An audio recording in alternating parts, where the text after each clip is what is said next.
Itu bagaimana? Saya kan bukan orang partai politik, saya tidak punya kewenangan di situ. Namun ketika ada yang menawarkan seperti itu kepada saya, maka saya sampaikan bahwasanya kalau untuk berjuang di Tapanuli Tengah, saya siap.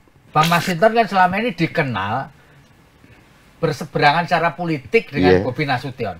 Kira-kira terjadi kendala nggak nih dalam proses 5 tahun ke depan? Kan bagaimanapun Bupati, Wakil Bupati kan harus koordinasi dengan Gubernur sebagai wakil pemerintah pusat di daerah. Betul nggak, Bang? Iya, ngikutnya kan bukan gubernurnya, tapi programnya. Kan begitu. Sama Pak Prabowo kan PDI Perjuangan juga bukan dukung Pak Prabowo ketika Pilpres. Secara politik ya. Secara politik. Tapi kan politiknya mungkin berbeda, tapi dalam tugas pemerintahan kan harus sama. Abang berdua ini adalah bagaimana supaya selama 5 tahun ke depan pemerintahan ini selamat, tidak ada urusan sama KPK. Benar. Nah ini gimana ini kiatnya ini, Bapak berdua ini, Abang berdua ini, supaya kita selamat ini 5 tahun ke depan, ya kan? Kan abang tentu kepingin ya berdua nanti kan 5 tahun nanti 5 tahun ke depan syukur-syukur bisa jadi gubernur kan gitu. Ya kan? Itu nantilah.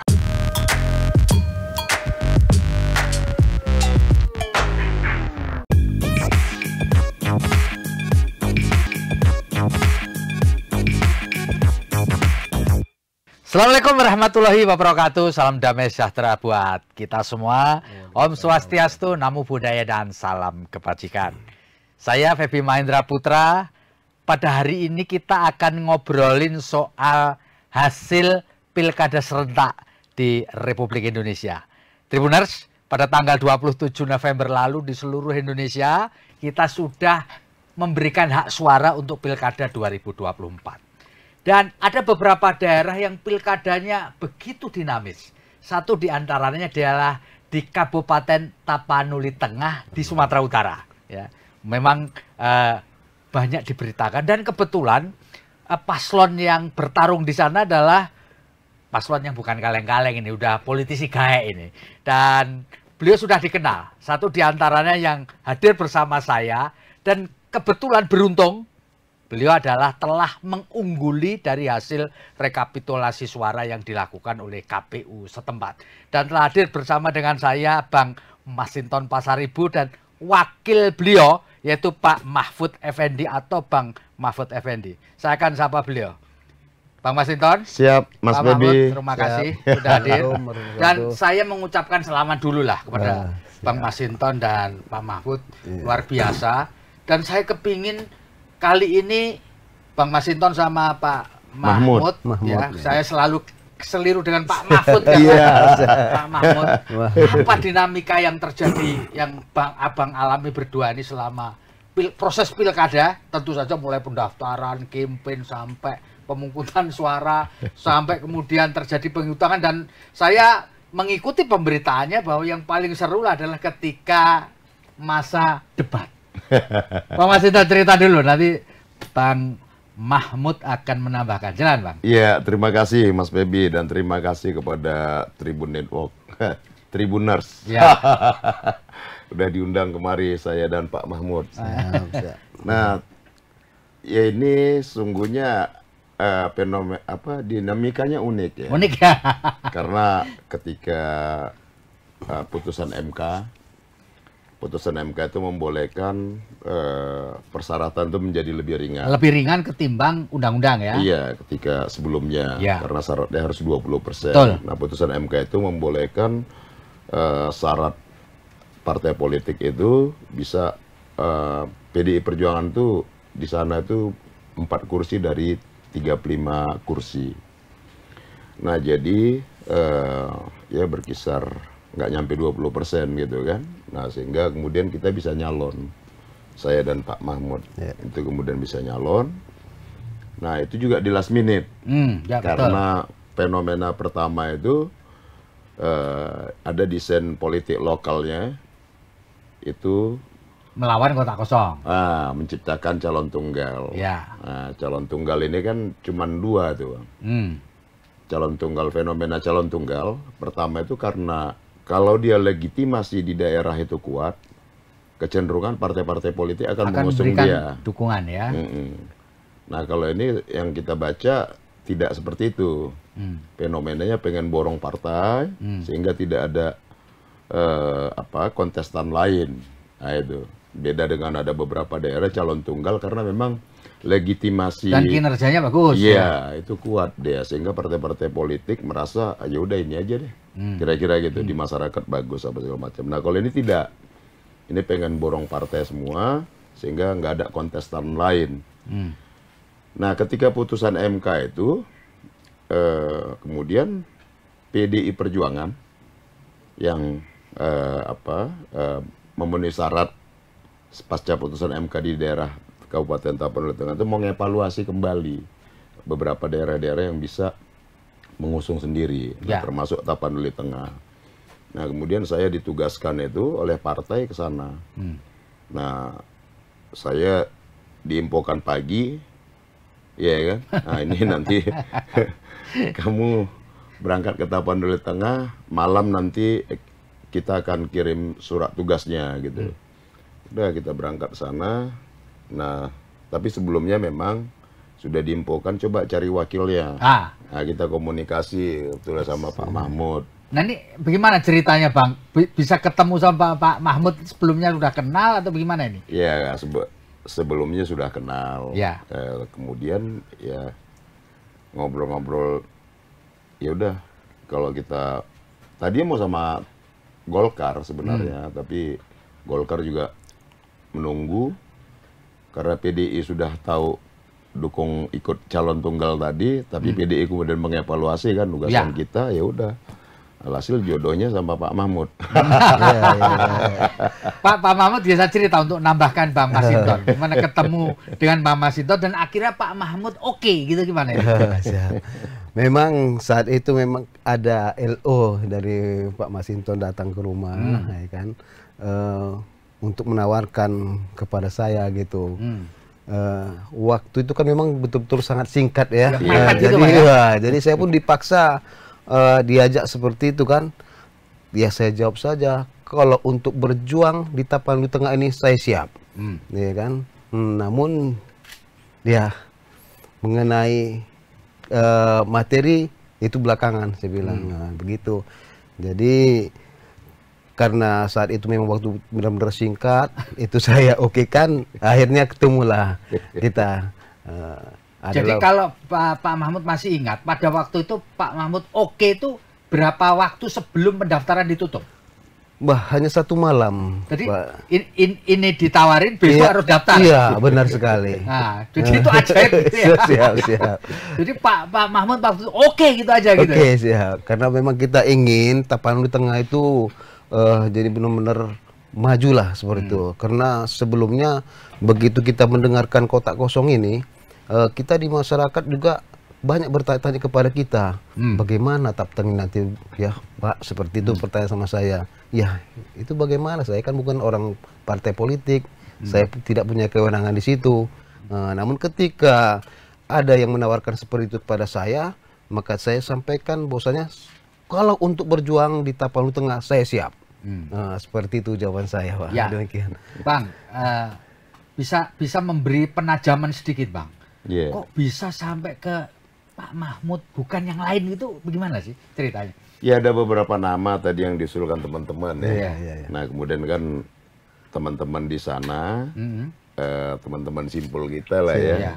Nah saya serahkan ke teman-teman itu karena saya nggak tahu detail orang per orang di sana. Ya. Nah jadi abang percaya betul sama rekomendasi teman-teman di simpul di sana. Kalian carilah orang yang karakternya ya semangatnya sama-sama kita lah, kita bilang gitu. Nggak perlu tanya duit, saya bilang. Yang intinya mau berjuang, konsisten, ya kan. Dari beberapa nama dijajakin ya kemudian diputuskanlah Pak Mahmud, disampaikan ke saya. Oh kebetulan sebelumnya pernah ketemu. Iya pernah ketemu sebelumnya pas saya pulang kampung, ngobrol ya udah. Yes oke, saya bilang. Ya penting integritasnya bagus, semangat juangnya tinggi. Ya kita sama-sama intinya itu mau berjuang lah untuk kabupaten itu. Nah, pas saat kami mendaftar, masyarakat itu kita daftar malam kan, nah, karena saya tibanya itu sore. Nah, malam teman-teman itu ngantar kami ke KPU. Karena itu hari terakhir ya, Iya, hari batas terakhir. pendaftaran Iya. sampai jam 23.59. Nah, kita di antara masyarakat itu, kami berdua, Iya. saya dan Pak Mahmud itu diantar pakai obor. Saya tanya, itu kenapa obor? Iya kan? Nah, mereka mensimbolkan bahwa obor itu adalah cahaya. Obor itu lambang, ya kami berharap ada terang gitu loh. Nah, sehingga disimbolkan tuh masyarakat bawa obor. Seperti pawai obor gitulah.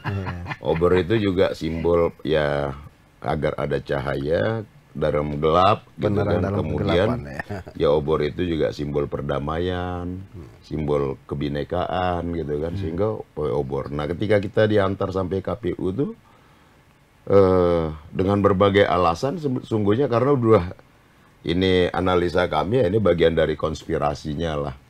Nama yang lama ingin menciptakan calon tunggal tadi kan. Nah, KPU tuh tanpa dasar ya dia tidak terima berkas kita tuh. Alias ditolak lah kira-kira gitu. Nah, kita minta penolakan berkas juga tidak. Tidak, ya. Dia ulur waktu sampai jam 23.59 tadi. Ya udah. Alhasil ya kita pulang. Ya. Sementara tuh masa di luar konsentrasi luar biasa tuh yang ngantar kita ya kan. Mereka udah resah, marah gitu kan. Ini apa kita bakar nggak? Ah gitulah. Nah kadang mereka udah teriak-teriak pengen nerobos bakar gitu kan. Ya jangan, saya bilang. Kita cari upaya lain lah. Dengan cara begini, ini kan yang nggak masuk akal, nggak logis sebenarnya kalau dalam undang-undang itu terima dulu harusnya. Karena pendaftaran, yang buka pendaftaran kan KPU. Kita datang tuh harusnya diterima. Diterima, nanti Terima diperiksa dulu. belakangan ya. Iya, baru berkas-berkas diterima, kelengkapannya, persyaratannya baru diperiksa kan. Nah mungkin mereka tahu syarat itu kita lengkap, sehingga mereka nggak mau terima. Alasannya begitulah, sampai habis waktu kan. Ya. Ya sudah, kita pulang, kemudian kita konsultasi sama teman-teman, ya tadinya mau kita ambil upaya hukum lah, menggugat gitu ya, dengan tindakan KPU Kabupaten Tapanuli Tengah itu. Nah kemudian ya saya komunikasi ke teman-teman di DPR, saya kan masih DPR. Nah kemudian tuh kita komunikasi ke praksi, kemudian teman-teman lain di Komisi 2 juga. Nah, diundang tuh KPU Bawaslu tentang persiapan pilkada. Nah, satu diantaranya adalah fenomena Di calon Tapanuli tunggal. Tengah. Calon tunggal di berbagai daerah pasca putusan MK. Kan ada beberapa juga dimasalahin ada kendala-kendala tuh ketika daftar kembali itu. Nah dari situ kemudian KPU merekomendasikan ya dalam rapat Komisi 2 itu merekomendasikan supaya nggak ada dasar KPU Kabupaten itu untuk menolak, dia harus terima dulu. Nah maka kita diperintahkan kembali untuk mendaftar. Oh jadi Kesimpulan diperintahkan kembali dari oleh Komisi KPU. 2 tadi itu Komisi 2. bersama KPU. Ada dasar PKPU apa segala macam. Nah mereka kita mintakan buat surat edarannya. Nah kita datang, kemudian ya coba mau diulur juga itu waktu. Nah kemudian ya kita desak supaya diterima, hasil diterima. Nah kelengkapan berkas ya cukup, kemudian penetapan calon ya kita ini. Jadi Gitu. pada waktu pendaftaran itu sudah ada dinamikanya ya berarti. Oh iya. Luar biasa sudah Luar ya. biasa. Jadi antara pendaftaran tutup sama kemudian daftar lagi itu berapa jarak, Bang? Masih ingat? 2-3 hari ya. Iya, 2-3 hari ya? Tanggal 4 jadinya pendaftaran. Ya, iya. Karena saya kemudian kan kembali ke Jakarta, ngikutin rapat dengan Komisi 2 kan.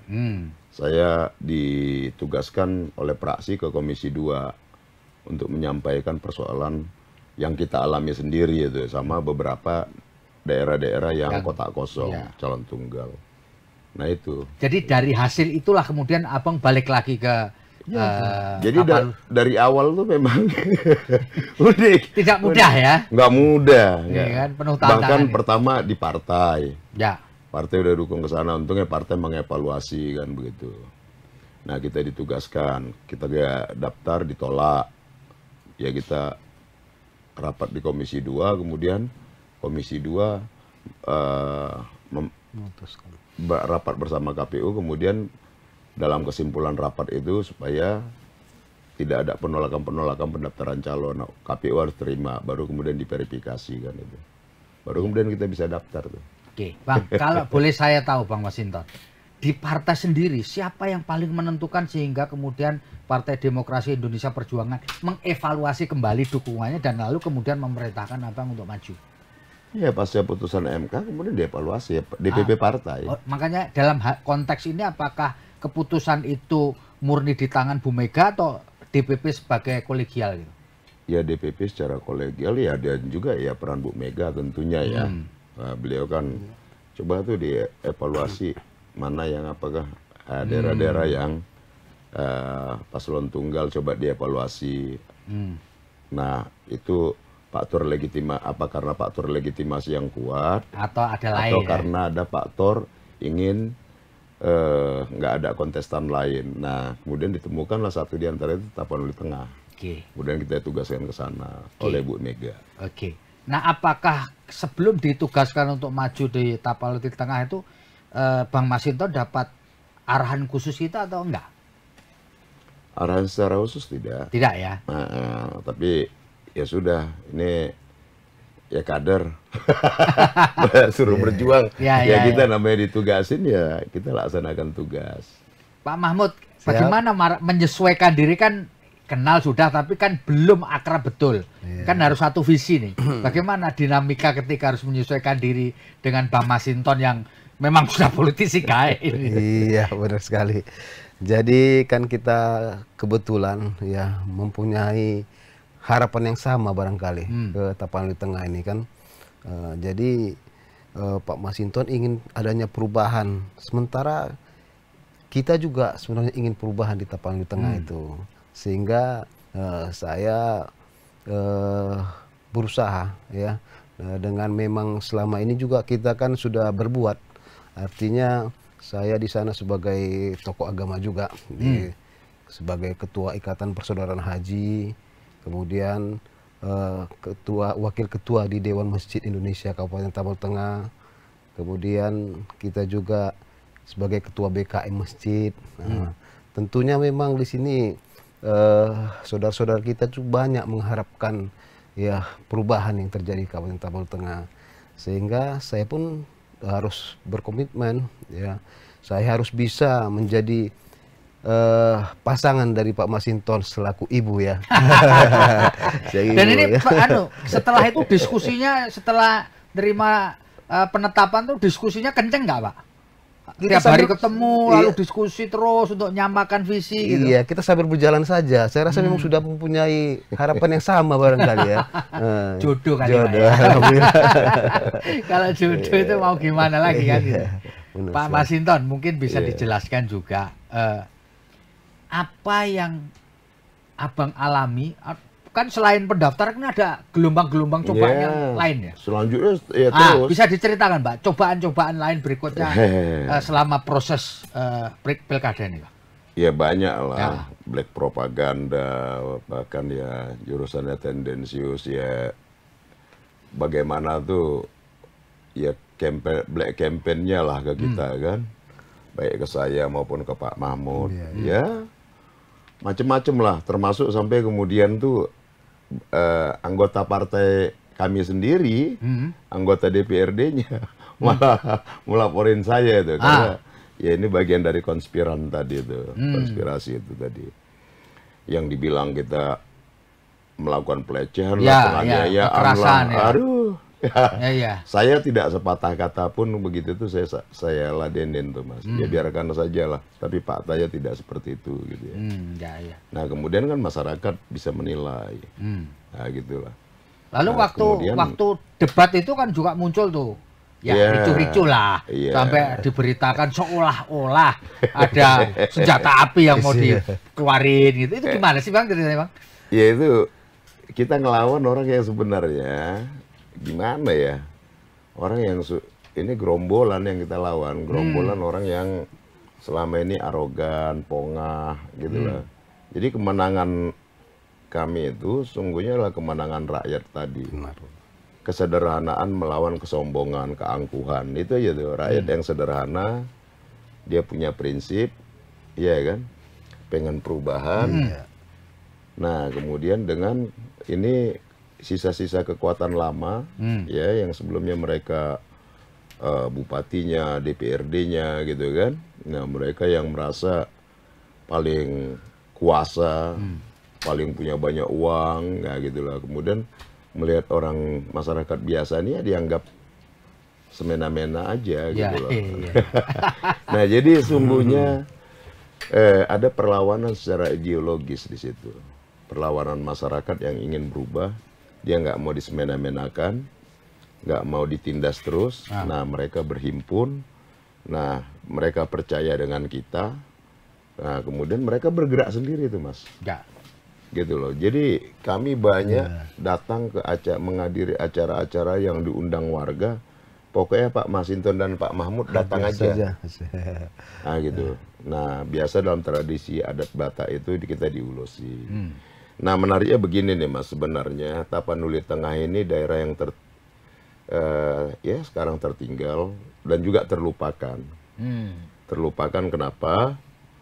Ini dulu daerah Tapanuli Tengah itu adalah satu dia bagian dari Karisidenan dulu, masih nyatu dengan Sibolga.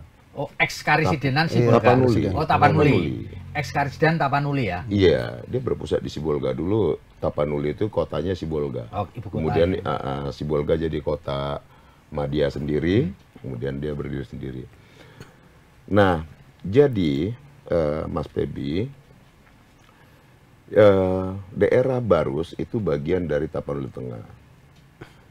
Nah ini bagian dari jalur perdagangan rempah Nusantara dulu, awal-awal abad masih, maka dikenal Kapur Barus. Yang konon ceritanya itu adalah untuk mengawetkan, makan mumi, parfum dan lain sebagainya itu berasal dari sini, dari Barus.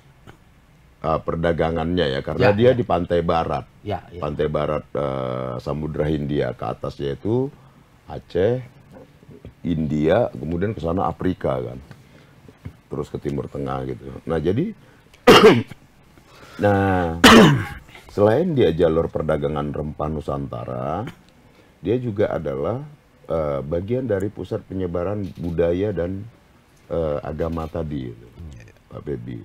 Maka tuh pada saat 2017 Presiden menetapkan Barus itu sebagai titik nol Islam Nusantara itu. Nah di sana ada makam kalau nggak salah abad ke-6 apa abad ke-7 lah itu, abad ke-7 awal ya. Ada makam Syekh Mahmud yang itu ya di konon ceritanya itu dia masih di awal-awal abad permulaan penyebaran agama Islam. Nah, satu di antaranya ada di situ, makamnya ada di atas, kemudian makam-makam syekh dan aulia lainnya itu ada di sekitaran Barus itu. Kemudian hasil temuan arkeologi itu selain di daerah Lubukua itu ada pusat pelabuhan perdagangan lama dulu di awal-awal Masih, kemudian ada di daerah Badiri, Bendungan Jago-Jago ya. Itu ada juga ditemukan oleh arkeolog bahwa di situ ada pusat perdagangan dulunya. Itu ada peninggalan dari keramik, emas, dari Mongol, Persia, gitu. Jadi sesungguhnya ini adalah daerah yang tadinya hidup ya, awal abad-abad dulu. Nah kemudian dia terlupa sekarang setelah ada Selat Malaka, jalur Selat Malaka itu hidup kan. Nah ini yang mau kita tumbuhkan kembali nih. Oh gitu. Ini daerah bersejarah. Ya. Baik itu jalur perdagangan dan juga budaya dan keadaan. Jadi istilahnya mengembalikan kejayaan masa lalu gitu kira-kira ya? Ya, kira-kira gitulah. Kita kan punya berangkatnya kan dari sejarah itu. Ya. Jejaknya ada dan posisi letak strategisnya juga sangat relevan untuk dikembangkan. Nah, gitu loh, Mas. Maka nanti kita ke depan itu bagaimana pengembangan bukan hanya Tapanuli Tengah, tapi kalau bisa tuh pengembangan di kawasan Tapanuli dan Nias. Ini kita bisa jadikan tuh Tapanuli Tengah itu jadi jalur perdagangan untuk ekspor barang, harus keluar masuk barang kalau via laut gitu kan. Karena dia letak strategisnya pantai barat itu. Oke, gitu ya. Bang, ini ada muncul informasi katanya Abang mau bikin gebrakan bikin lift, eskalator untuk lokasi-lokasi wisata unggulan di Tapanuli Tengah. Emang bener, Bang? Iya, itu jadi kan itu gimana itu anunya? Idenya kan idenya gimana? Idenya sangat sederhana itu, Mas. Kan itu dari makam, ada namanya makam papan tinggi ya. Disebut kadang tangga 1000 ke atas, karena tangganya banyak. Oh, tangga menuju ke lokasi itu. Ada makam Mahligai, Syekh Mahmud. Syekh Mahmud juga. Sama nama. Nama jadi yang sama. itu sering dikunjungi ziarah. Nah, akses ke sana orang naik tangga itu kalau yang udah tua kan susah tuh naik. Berat itu berat. Nah, kita inspirasi sederhana aja itu. Kita lihat tuh, saya membahasakannya eskalator. Benarnya itu bisa juga pakai inklinator. Intinya adalah memudahkan. Memudahkan dari bawah ke atas ya, dari Pak? bawah ke atas. Itu teknologinya nggak harus yang canggih-canggih amat itu. Itu ada di beberapa kabupaten tuh di Sumatera Selatan tuh ada. Kemudian di Bandung tuh tempat view ngopi-ngopi itu daerah wisatanya ditaruh begitu tuh, ditarik orang dari bawah ke atas. Nah, itulah, itu memudahkan. Nah, kan tergantung kontur tanahnya tuh kan. Kita mau bikin lift kah atau eskalator atau lift atau inklinator tadi, itu kan tinggal kita sesuaikan aja nantinya. Intinya adalah bagaimana memudahkan mobilitas orang dari bawah ke atas ziarah itu, dia bisa ditempuh tanpa harus berjuang. Apalagi kalau orang tua kayak sulit deh mau nyampe ke atas itu berapa itu meter. Ya idenya itu ya, untuk memudahkan orang mencapai lokasi itu ya. Iya, nah sebenarnya itu simpel sebenarnya, dan itu bukan barang baru. Pak Mahmud, siap. Apakah sudah ada satu komitmen dengan Bang Masinton nanti perannya Pak Bang Mahmud ini apa nantinya? Sudah ada komit, biasanya kan kita ke depan tuh agak di awal itu kan bagus, tapi di tengah nanti ada sesuatu yang kurang sinkron. Ini untuk mencegah itu gimana, Pak Mahmud, enaknya, Pak? Itulah luar biasanya pasangan Masinton Mahmud ini, Pak. Karena kita kan sama-sama bor-bor katanya nih, Pak ya. Kalau kita nih Pak Masinton Pasaribu, saya marganya Lubis. Jadi ini udah satu rumpun. Jadi kita ini bor-bor marsada katanya, bersatu nih. Jadi kita pun sambil berjalan sudah bisa sangat menyesuaikan gitu. Sesuai dengan mekanisme saja. Kalau Pak Bupatinya itu sebagai ayah, tentunya wakilnya itu sebagai ibu. Kita kan menyesuaikan tugasnya saja kan. Saya yang jaga rumah tangga. Jadi Pak Masinton ya bekerja sebagai ayah mencari. Ya kan? Itu ya kesepakatannya ya, komitmennya ya. Muka-muka samawa kan. Ya samawa itu. Sederhana saja, Pak. Ya. Bang, kita memang orang memang secara nasional kepingin tahu lebih jauh lah. Sebenarnya Tapanuli Tengah ini hebatnya apa sih? Potensinya apa selain yang Abang ceritakan tadi, di masa lalu dia menjadi pintu masuk perdagangan? Apa yang bisa didorong supaya ini jadi lebih oke gitu Tapanuli Tengah ini? Apa, Bang? Jadi Tapanuli Tengah tuh unik deh. Dia masyarakatnya majemuk. Dia memang asalnya itu orang Batak. Kemudian ada akulturasi budaya tuh sama di wilayah pesisir tuh jadi budaya pesisir. Ada Minang, ada Aceh, dan Melayu dan lain sebagainya itu. Sama yang Batak juga. Jadi Di sana itu ya dia majemuk. Kalau di Batak itu meskipun dia beda keyakinan, dia persatukan adat yang namanya Dalian Natolu. Dalian Natolu ya. Jadi orang keyakinannya berbeda, tapi dia disatu dalam adat. Ketika umpama dalam satu acara keluarga, ya bareng-bareng tuh, umpama acara suka duka, suka maupun duka tuh pasti sama, meskipun keyakinan berbeda-beda, jam makannya aja nanti pisah, karena saling menghormatin. Nah jadi satu potensi di sana itu ya satu tadi kayak keberagaman tadi. Satu kayak keberagaman ya. Iya. Jadi, terus keduanya bang? Nah tadi itu dalam aspek sosio masyarakatnya tadi ya, yang majemuk tadi itu. Nah yang ini harus kita jaga terus. Nah kemudian kalau secara alam, ya. Dia punya laut, garis pantai lautnya itu, Tapanuli Tengah itu ya lebih kurang 200 km kalau tidak salah. Ya. Dia berbatasan ke atas itu sama Singkil Aceh, Subuh Salam ke atasnya itu, kemudian ke bawahnya dia berbatasan sama Kabupaten Tapanuli Selatan. Di daerah pebukitan dia berbatasan sama Humbang, Hasundutan, dan Tapanuli Utara.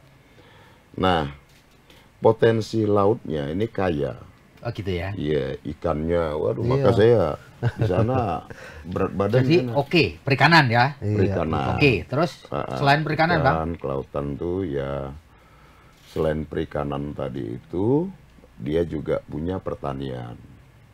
Wujudnya apa bang pertanian? Pertaniannya itu ya padi bagus. Nah kemudian durian, wah sana tuh durian luar biasa tuh Mas Bebi. Nanti harus, kalau musim durian saya harus kirim kemarin buat teman-teman Tribun makan durian asli sana tuh.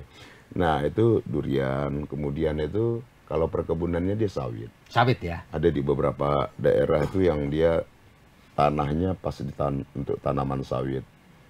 Nah jadi tanaman-tanaman lainnya tuh komoditas seperti nilam, minyak asiri tadi itu, nah, itu tinggal dibudidaya nanti dikembangkan. Ya. Nah lainnya itu ya pertanian-pertanian tradisional gitulah, ada tanam padi dan lain sebagainya. Nah ini sebenarnya potensi-potensi yang bisa kita kembangkan. Kemudian wisata alamnya, karena pantai barat, dia kalau kemari turun ke Jawa kan pantai selatan tuh, Samudra Hindia kan. Nah garis pantainya panjang, kemudian luas. Pantainya juga indah, ada pulau-pulau kecil gitu. Nah, ya potensi lainnya adalah selain pertanian, perikanan tadi, pariwisata tuh Mas. Ya itu ya. Nah kalau apanya perkebunannya sawit itulah salah satunya. Nah Bang, kalau tidak ada perubahan yang luar biasa, Abang nanti dan Pak Mahmud akan dilantik jadi bupati dan wakil bupati, ya kan? Yang ngelantik adalah Gubernur Sumatera Utara yang terpilih, ya kan? Kalau tidak ada perubahan ya Bobi Nasution. Dan selanjutnya akan berkoordinasi dengan gubernur. Malah daerah kan nggak bisa kerja sendiri-sendiri toh. Dong. Nah, Bang Masinton kan selama ini dikenal berseberangan secara politik dengan Bobi Nasution.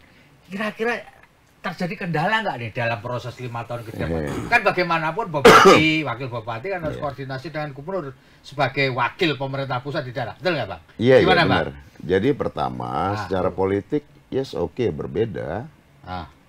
Itu politik. Tapi ketika dalam pemerintahan, dia harus sama kan? Karena pemerintah daerah, baik di provinsi, di kabupaten maupun kota madya, dia adalah perpanjangan tangan dari pemerintah pusat.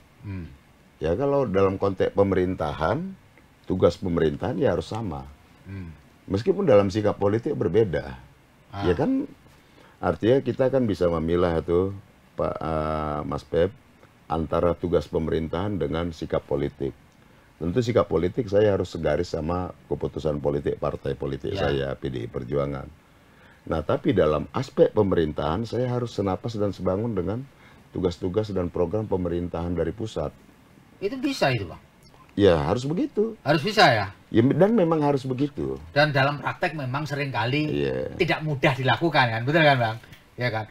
Wah ngapain gua ngikut gubernur saya dipilih rakyat saya sendiri kan gitu kadang-kadang kan? Iya, ngikutnya kan bukan gubernurnya, tapi programnya. Kan begitu.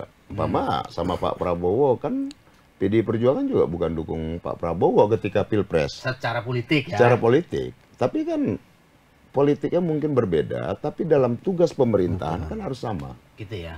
Harus begitu. Gitu. Dan tampaknya abang berdua sanggup ya untuk melakukan itu ya. ini yang ditunggu ya kan supaya ini bisa jalan lancar apapun perbedaan politiknya toh. Iya, kalau dalam politik sikap politik pasti berbeda. Tapi dalam tugas pemerintahan harus sama. Ya. Karena apapun pemerintah daerah itu adalah perpanjangan tangan dari pemerintah pusat yang ada di daerah. Ya. Nah, itu kan amanah itu kan harus kita laksanakan. Sehingga yang mau kita bangun itu kan masyarakat. Pemerintah pusat itu membangun masyarakat, pemerintah daerah juga membangun masyarakat, sehingga kolaborasi dan sinkronis dalam program itu akan lebih mempercepat pembangunan untuk masyarakat tadi. Tapi abang yakin ya nanti tidak akan ada kendala komunikasi antara abang dengan gubernur ya nanti? Menurut kalau saya sih enggak lah ya. Enggak lah ya. Karena kita menjalankan tugas-tugas pemerintahan sama-sama. Gubernur tugasnya adalah menjalankan tugas pemerintah pusat di provinsi tadi ya, kan. Betul. Nah, kami menjalankan tugas pemerintah pusat di wilayah kabupaten. Kan begitu tuh, Mas? Ya. Nah, tentu kolaborasi antara daerah, provinsi dan kabupaten dia harus sejalan dengan pemerintah pusat. Bang, abang sebagai politisi di tingkat nasional, politisi gaek, ya kan? Lalu Pak Mahmud juga begitu, orang yang meskipun beliau bukan politisi tetapi tentu bergaul di tengah masyarakat. Yang sering jadi masalah sekarang ini Bang, abang berdua ini adalah bagaimana supaya selama 5 tahun ke depan pemerintahan ini selamat, tidak ada urusan sama KPK. Benar. Nah ini gimana ini kiatnya ini Bapak berdua ini, abang berdua ini supaya kita selamat ini 5 tahun ke depan, ya kan? Kan abang tentu kepingin ya berdua nanti kan 5 tahun nanti 5 tahun ke depan syukur-syukur bisa jadi gubernur kan gitu. Ya kan? Itu nanti lah.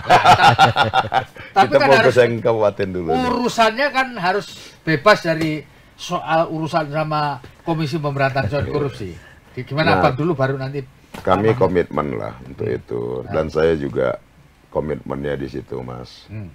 Kita ini ngejabat kan bukan karena untuk mencari kekayaan pribadi gitu kan. Nah, tentu tantangan kami adalah pertama itu kita ingin menciptakan pemerintahan yang bersih dulu nih. Bebas dari praktek KKN tadi itu. Maka nanti kita akan siapkan sistemnya semua itu berdasarkan indeks kinerja. Bukan karena biasa tuh kadang kita dengar tuh ya bahkan di kabupaten kami tuh, untuk jabatan aja harus bayar tuh. Nah itu kita hilangkan dulu tuh. Iya, store untuk dapat jabatan. Iya, store tadi tuh. Pada kepala daerah. Ya, nah itu kita hilangkan. Kemudian sistem monitoringnya kita jalankan. Tugas inspektorat dalam melakukan pengawasan juga kita optimalkan sehingga tuh fungsi-fungsi pemerintahan, birokrasinya dia bisa bekerja fokus melayani tadi. Tidak ada lagi yang namanya harus setor, budaya store kita hilangkan. Store no. Iya dong. No ya. Stop. Tapi kita kasih beban tugas yang bisa bekerja cepat melayani masyarakat tadi itu. Sehingga kemudian pelayanan primanya harus dimunculkan. Dan tidak ada lagi pungli-pungli. Nah, karena apa? Karena kita kan satu ya tadi ya, kita nggak minta beban, kita nggak ada pungut dia tuh. Kemudian dia bekerja sesuai dengan beban program tadi ke masyarakat, pelayanan dan segala macam. Kemudian kita optimalkan tuh dengan mekanisme pengawasan dan juga kita buat secara transparan gitu ya. Bagaimana tuh tiap rupiah tuh akuntabilitas pembiayaannya itu bisa dipertanggungjawabkan gitu. Nah, baik itu ya kita ciptakan satu sistem juga dalam birokrasi itu, sistem digital apa segala macam. Agar itu memudahkan sistem dia bisa bekerja secara transparan, bisa diakses publik, bisa dilihat publik. Kemudian dalam aspek pertanggungjawaban pembiayaan, dia harus lebih bertanggung jawab, akuntabilitas tadi dikedepankan. Nah, menurut saya itu akan bisa kita meminimalisir potensi-potensi korupsi tadi. Nah, itu Mas. Nah, kemudian harapan berikutnya ke masyarakat itu adalah bagaimana kami berdua bisa menjawab ekspektasi yang tinggi dari masyarakat terhadap kami. Persoalan infrastrukturnya, kemudian layanan publiknya, infrastruktur tempat kami itu, aduh, ngeri Mas kalau datang ke sana tuh, aduh. Ini tantangannya ya? Wah, jalan-jalan desanya itu rata-rata nggak beraspal tuh. Nah, ini tentu dengan keterbatasan anggaran yang ada. Ya. Nah, ini kan kita harus kerja keras bagaimana mensinkronkan dengan program di pemerintah pusat, sehingga kita bisa mempercepat pembangunan di Kalau Bang masyarakat di Masinton sana. orang pusat kan lobbynya biasanya kuat kan. Kalau lobbynya kuat kan banyak kucuran dana pemerintah pusat yang bisa diarahkan ke Tapalun Tengah kan Bang? Betul, Ya, betul kan? kita pasti artinya tuh ya kita minta bantu. Liku-likunya kan apa? Udah Iya. hafal kan? Ya kita minta bantu teman-teman lah, Lah, ya kan? baik di legislatif, DPR RI maupun di eksekutif agar bisa percepatan pembangunan itu bisa dirasakan masyarakat di Tapanuli Tengah. Karena Iya, selama masa ini, kalah sama wali kota Solo Bang? waduh, jangankan Solo ya, pembangunan di Tapanuli Tengah itu dibanding daerah-daerah kabupaten lainnya. Iya. Di Sumatera itu jauh tertinggal. Ya. Bahkan mirisnya lagi tuh Mas Pep, ada tuh yang namanya pekan ya, Ya, pasar pekan. Orang namanya. tradisional Pasar. pekan, ya itu nggak manusiawi itu.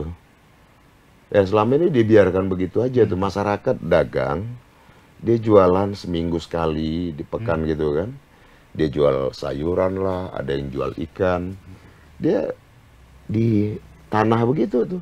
Terus sebelahnya itu kalau hujan lumpur. Jadi dia bergelut di apa? Nggak ada tempat yang layak lah. Nah, Untuk berdagang. ya jangankan yang bagus, pemenuhan standar layak aja belum tuh. Standar minimal. Iya.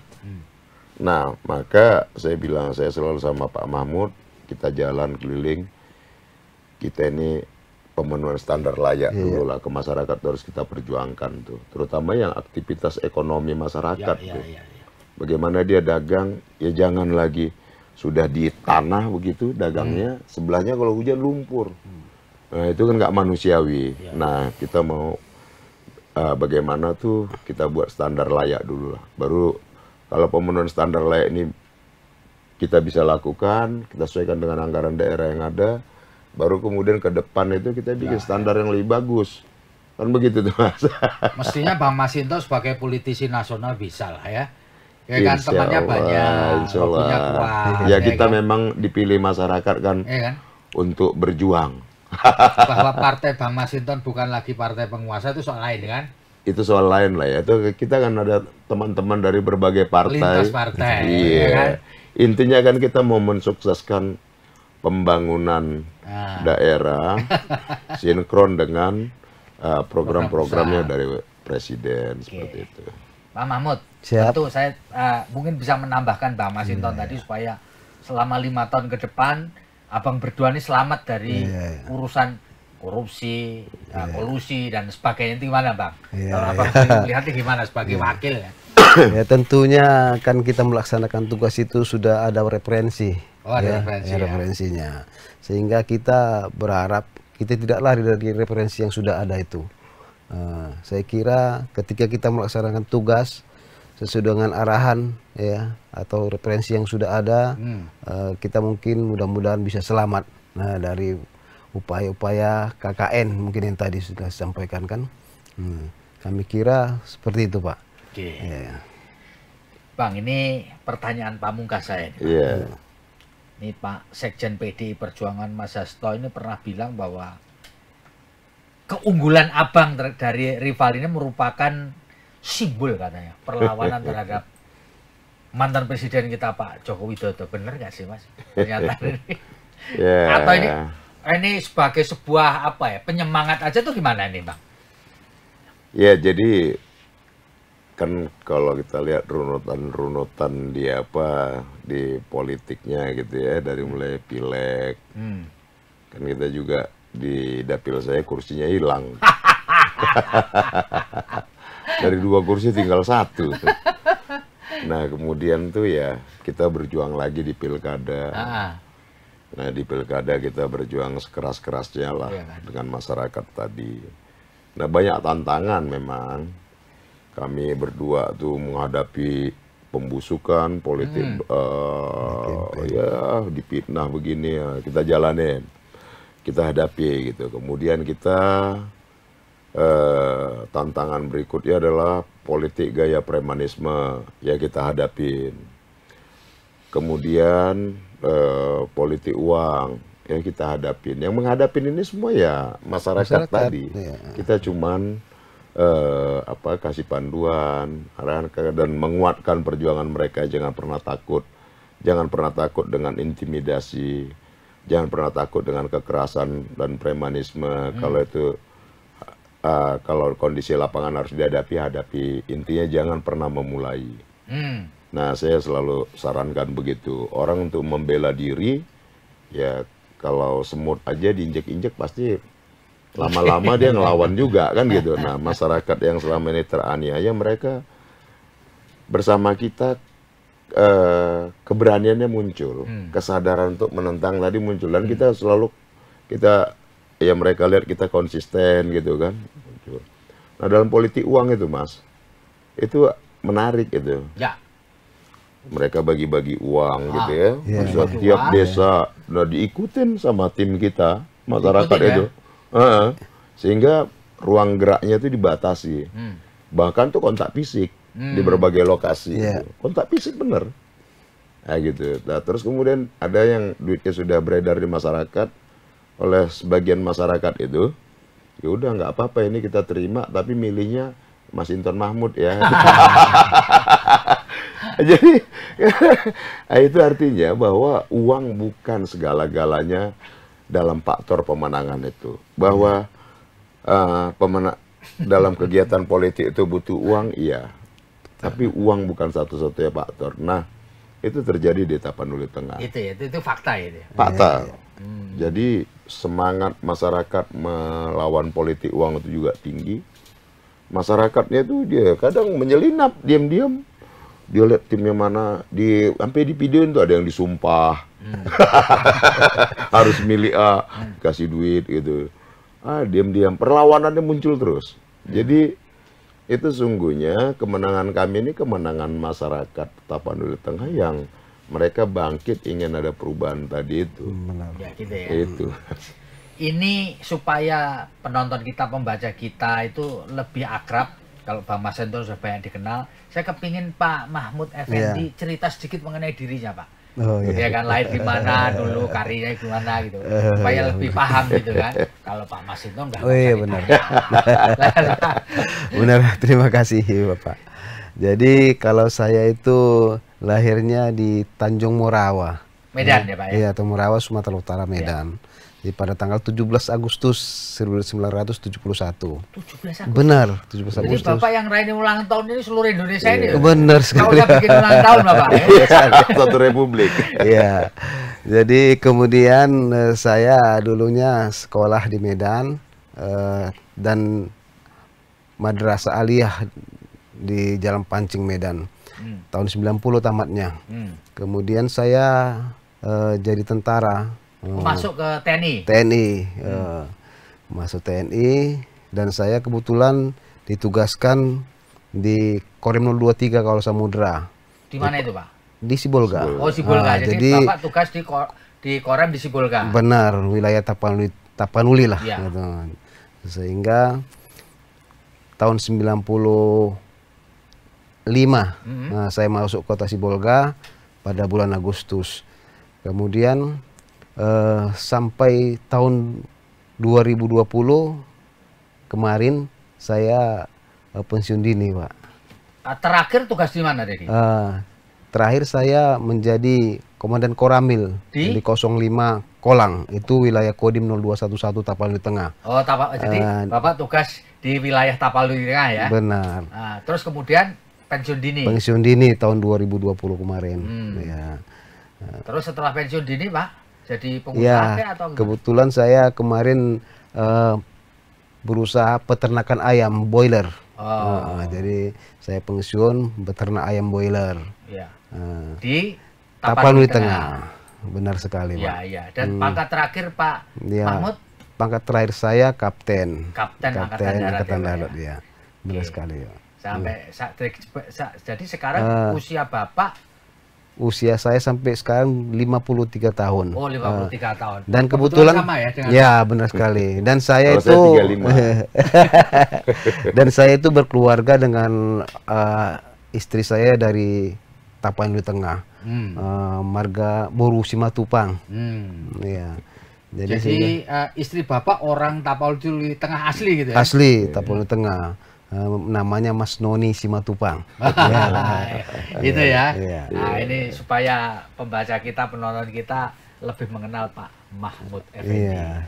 yang semula TNI, kemudian pensiun dini, dan kemudian sekarang bersama-sama dengan Bang Masinton, insya Allah nanti akan menjadi Wakil Bupati Tapanuli Tengah. Siap. Dan kalau tidak ada aral melintang akan dilantik pada tanggal 10 Februari 2025. Betul ya Pak ya? Iya. Siap. Satu hari kemudian Pak Masinton ulang tahun. Betul gitu ya Pak ya? Iya benar. Mas Demikian. Pedinya tanggal 10-nya. Ya, demikian Tribuners ngobrol kita dengan Bang Masinton Pasaribu dan Pak Mahmud Effendi. Iya. Moga-moga mereka menjadi pemimpin yang amanah. Amin. Demikian, saya Febi Mahendra Putra pamit undur diri. Assalamualaikum warahmatullahi wabarakatuh. Waalaikumsalam Salam damai sejahtera buat kita semua. Om Santi Santi Om. Namo Buddhaya, salam kebajikan dan jangan lupa tetap bahagia. Download Tribun X sekarang. Menghadirkan lokal menjadi Indonesia.